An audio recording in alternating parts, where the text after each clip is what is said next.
what I'm going to talk about today is something that I said I'd talk about a while ago. It's something that's got two parts to it, which I'll cover both in this video, and it's the title of this video is Attention-Seeking Self-Harm. Now, the two sides that I'm going to cover with this, people who are self-harmers are attention seekers, but also that some people self-harm for attention.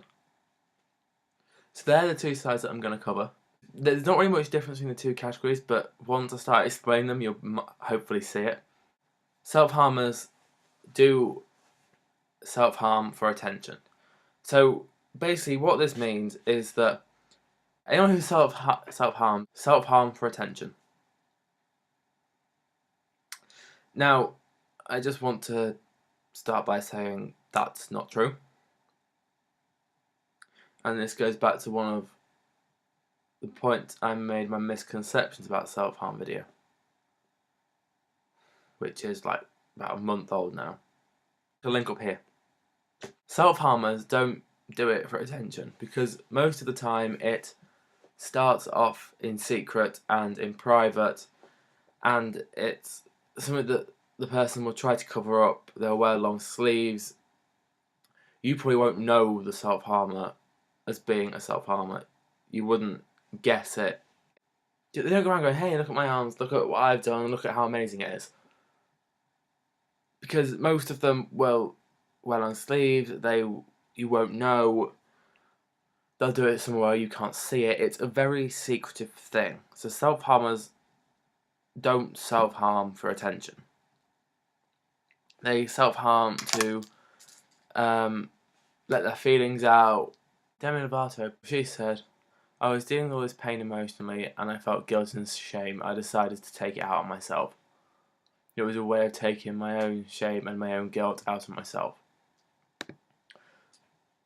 So that kind of sums up the thing. It's not for attention, it's an emotional release. This is why the crossover gets slightly confusing. The people I'm talking about here is those who want to get attention, so self-harm on a one-off basis. It's based on a friend of mine. People who claim to have mental illnesses, but it appears to be for attention. Now, I'm not saying that he doesn't have a mental illness. I'm not saying that he's completely perfect. What I'm saying is this bit is about how to deal with people like that. Because if you self-harm or have some kind of mental illness, whether that be BPD, OCD, whatever, then you'll know how frustrating it is for someone who thinks they have it when you can clearly see they actually don't. Spotting them's fairly easy.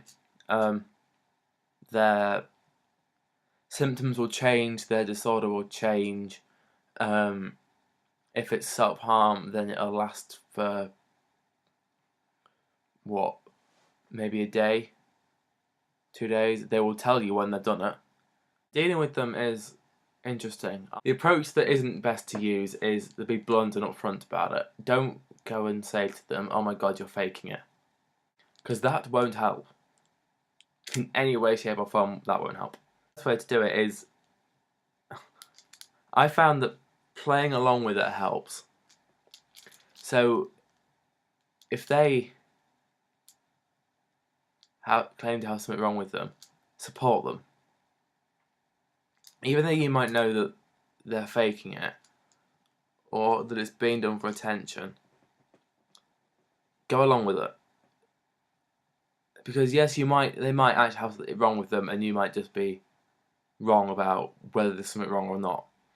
But if you know this person is known for lying or making stuff for attention seeking, then play along with it. If you play along with it, at some point they'll realise, oh hang on, this isn't working. And it'll slowly die out and it'll stop becoming topic of conversation. Which is what I found. That works. They will slowly stop talking to you about it, and then they'll be back to normal. However, if that doesn't happen, then you won't feel bad for not supporting them if there is something wrong, because if it carries on, just keep supporting them, because if they do actually self-harm properly, or if they do actually have some kind of mental illness, then support them, because they'll need it. This video's probably been quite confusing.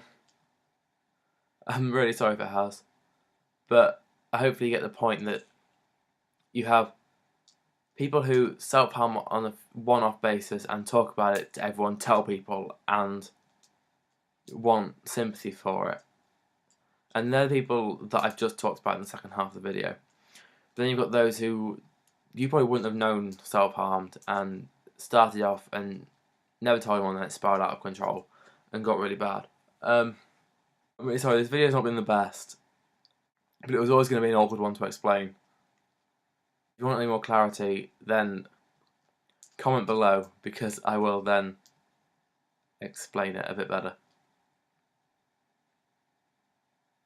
Hopefully. I will do another video soon, and just as a heads up, for just under 2 weeks' time, my